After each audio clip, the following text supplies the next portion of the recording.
Assalamu alaikum students, this is Hadika Batul and today we are going to discuss about representation of vectors. So let's start our video. Well, vectors are the physical quantities that has both magnitude and direction. For example, force, weight, torque, acceleration, velocity and many more. Now let's discuss the representation of vectors. Basically, there are two methods of representation of vectors. Number one is symbolical method and the number two is graphical method. Let's first discuss symbolical method. In symbolical method, vectors are typically denoted by bold-faced letters, for example A and B, or with an arrow over the letters like A and B. For example, force is the vector quantity and it is symbolically represented by a bold-faced letter F, or by F and arrow over the letter. Similarly, the second method is graphical method. Vectors are represented graphically by arrows, where the length of the arrow represents the magnitude of the vector, while the direction of the arrow represents the direction of the vector or that physical quantity. Similarly, the tail of the arrow is the starting point, while the head of the arrow is the end point. Also, vectors are represented by coordinate systems. Now, what are the coordinate systems?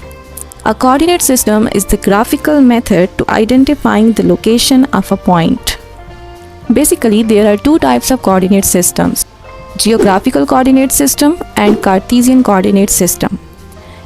In Geographical Coordinate System, there are four different directions: north, east, south, and west. While Cartesian Coordinate System consists of two different lines intersecting at one point known as origin. The two different lines are horizontal line and vertical line, where horizontal line is represented by x and x prime, while vertical line is represented by y and y prime. Similarly, this intersecting point is known as origin and it is represented by a letter O. Now, how can we represent the vectors in any coordinate system?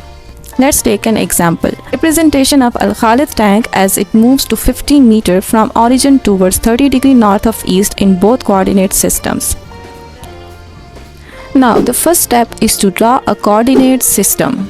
The second step is to select the suitable scale and convert this length 50 meters into a suitable scale. Let 10 meter is equal to 1 centimeter. This means 50 meter is equal to 5 centimeter. So now draw a line of 5 centimeter with an angle of 30 degrees from east towards north. So this is the representation of Al-Khalid tank in the geographical coordinate system. Similarly, the same method used in the coordinate system, that is Cartesian coordinate system, to represent a vector. So this is the representation of Al-Khalid tank in Cartesian coordinate system.